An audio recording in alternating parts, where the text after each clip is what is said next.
Okay, nice to meet you. This is Dr. John Lee, founder and CEO of RenalPro Medical. This is the venture that addresses clinical need, that I take care of the clinical patient that doctors encounter every day. I had do a research fellow in Keio University Hospital. I spent 1 year at Stanford University, attending the biodesign program. I also have a PhD in human physiology. This unmet clinical need is called contrast media associated acute kidney injury. This is a X-ray photo, a video of contrast media that is used in every coronary intervention procedures. When patients have narrowing of the coronary arteries, doctors will insert a very tiny catheter into the coronary arteries, and they will inject iodine-containing contrast media. You can see that doctors need those iodine-containing contrast media in order to see whether there are any lesion in the coronary arteries. And also, they also need these contrast media to do the diagnosis and treatment when they do the balloon stenting or treatment of the vessels. Those contrast media are very toxic to kidney tissues, especially patients are old age or already have chronic kidney disease. And it is a very severe clinical complication. It is the third most common cause of hospital-acquired acute renal failure. And up to 8%, or even some report 14%, as you will see in the Japanese data, of every procedure will have this complication. And it is also associated with higher mortality. And in Japan, there are 14.5% of incidents after the coronary interventional procedures. And it's also a very costly complication. On average, 400 million complication incremental cost to the US healthcare system. And I have utilized the biodesign process, try to find the root cause of this disease.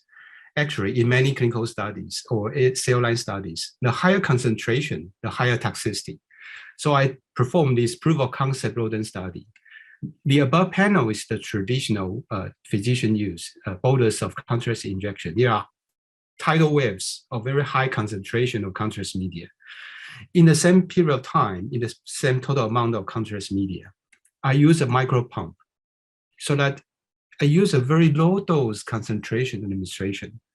I proved that even though the total dose is the same, but if we can alter the concentration of contrast media flowing into the kidneys, we can provide additional protection to the patients. And based upon that concept, we have developed this novel catheter-based technology to help protect those patients. We already performed the first in-man clinical study, proved the device performance and safety in humans.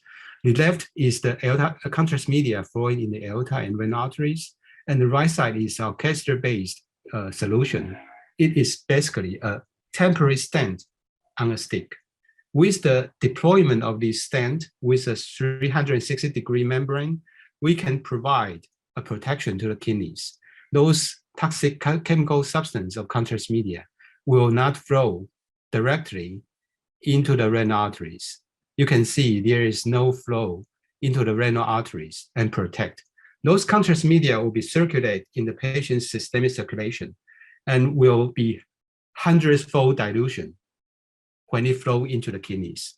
And for those temporary occlusion, actually there are human studies confirming that human kidneys are very tolerant to transient ischemia, up to 30 or even 60 minutes.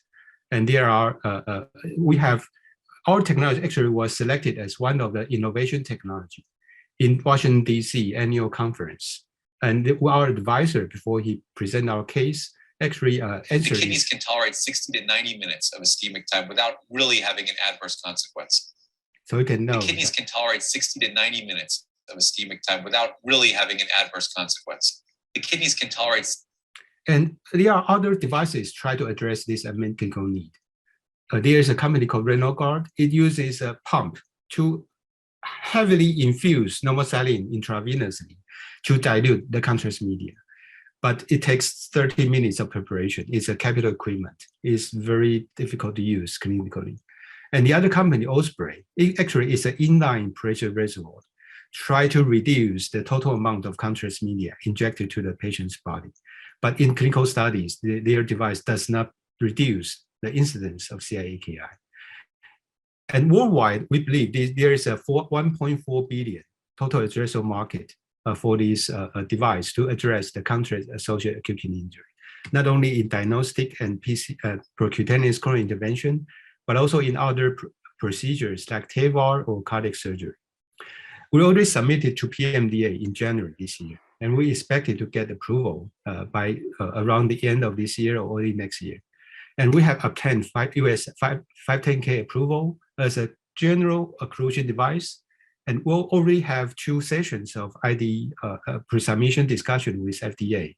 And we will conduct 2 clinical studies, one early feasibility study and then pivotal study to obtain the CAKI reduction claim. And this is our team. We are based in Silicon Valley with industry, multiple decades of industry experience, including former chief medical officer at Covidien and Medtronic. And we have a group of world-class advisors, including Dr. Fumiaki Ikeno, who is very familiar with medical device innovation. And we also had Mr. Koji Nakawa-san, former CEO and chairman of Terumo, as our advisor. And Mr. Casero has sold many medical device companies. And this is my final slide. With RenalPro, we are building a cross-Pacific platform for medtech innovation. And we are currently already one of the company of the Tokyo University Hospital Open Beta Program. And we are seeking for investment and partners in Japan. Thank you very much.